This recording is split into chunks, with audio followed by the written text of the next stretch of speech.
This podcast is about anything and everything that gets us better at making things good and good at making things better.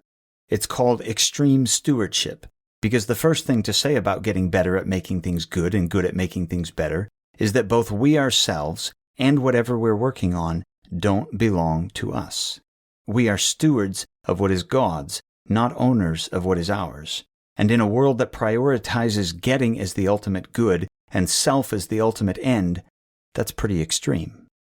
This is episode 3, where I spend as much time explaining what I don't mean as what I do mean. Work, defined in relation to God, is improving creation. To say that we are improving something assumes that it is capable of improvement in the first place. And yes, in case this isn't clear, I am saying that improving creation is something that we were created to do before the fall. But since there are all sorts of wrong ways to mean that, I want to start with what I am not saying.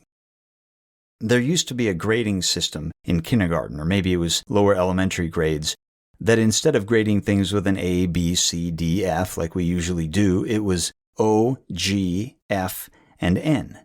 O meant outstanding, G meant good, F meant fair, and N meant needs improvement, which, by the way, is a ridiculous system because it implies that being outstanding, good, or fair all meant no improvement was necessary, and at the same time it implies that to be in need of improvement is to be terrible.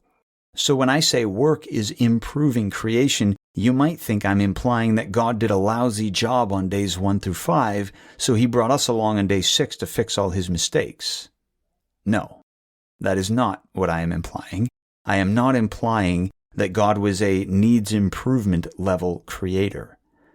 I'm also not implying a moral shortcoming in the original creation, as though creation started out sinful and the human task was to correct or overcome that sinful state.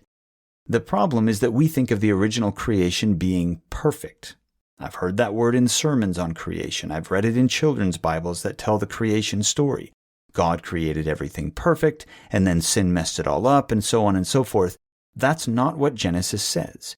And the reason that's not what Genesis says is that Genesis 1 and 2 isn't primarily interested in the moral state of things.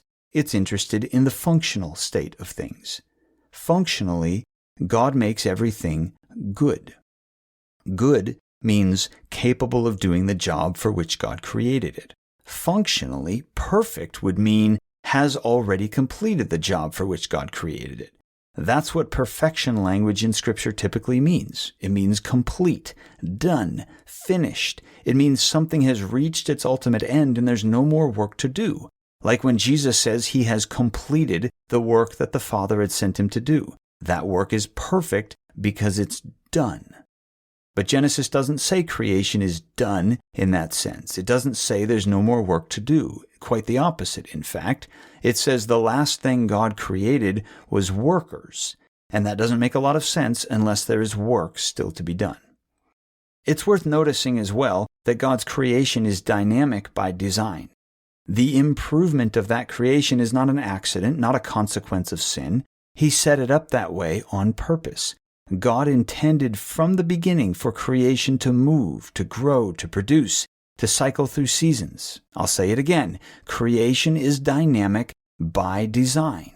Now, quick side comment, treating stewardship or management or preservation or whatever your favorite buzzword is, treating our work in relation to creation as an exercise in keeping things exactly how they are, as is often suggested in relation to human impact on the environment, this is a fool's errand. It is neither scientifically nor theologically plausible. Creation changes because the Creator set it up that way. Now, some elements of that dynamism are His and His alone. Neither Genesis 1 nor the obvious realities of human existence suggest that the movements of the stars are ours to govern. But in other areas, we are co-workers with God. This is why the whole human experiment begins in a garden. A garden is a perpetual work in progress, and here creature and creator work together to improve that created space. Improving creation. Sounds a lot like make the world a better place. But just as the word improving is vitally important and needs to be explained, likewise the word creation.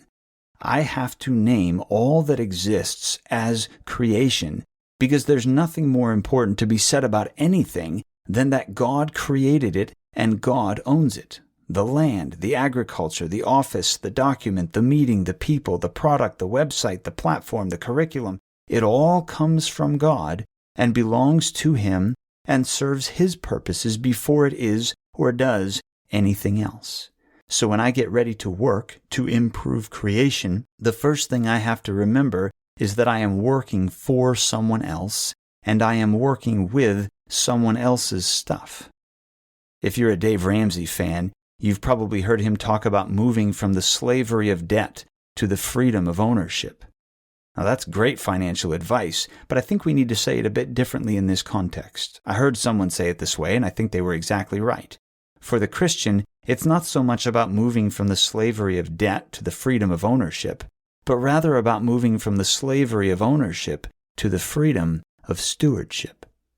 If you're a Jocko Willink fan, you've already recognized in the title of this podcast an allusion to his work on extreme ownership.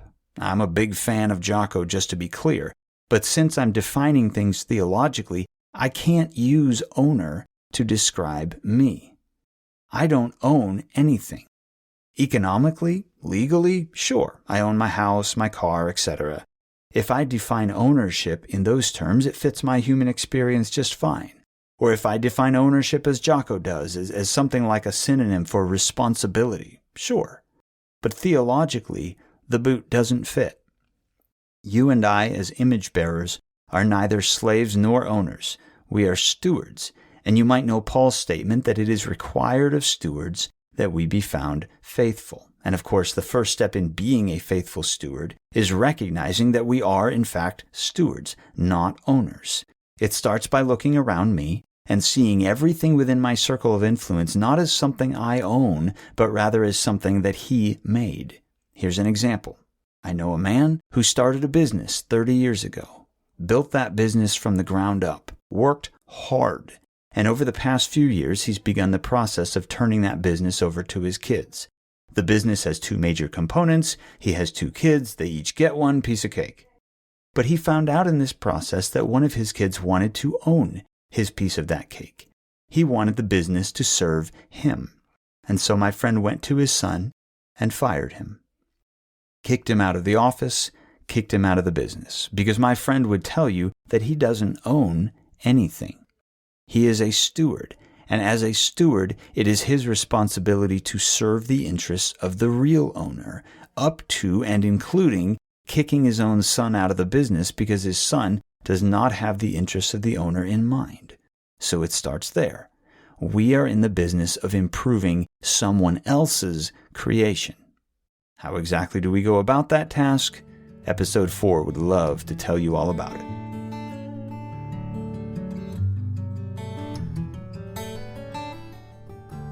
Thanks for listening to the Extreme Stewardship Podcast. My name is Michael Kibbe, and I teach Bible and theology at Great Northern University in Spokane, Washington. My behind-the-scenes partner in this project is my brother, Ben Kibbe. Our editor-in-chief is Annalee Stockton. Art comes from Leah Leanhoutz, and of course, music is provided by Dave Murray of Daradoon Guitars. If this series has been helpful or challenging to you, or if you've got a story about extreme stewardship that you'd be willing to share, shoot us an email, extremestewards@gmail.com. We'd love to hear from you. You are, of course, welcome to like and subscribe and tell your friends and all that. What we really care about is that you have gotten better at making things good and good at making things better.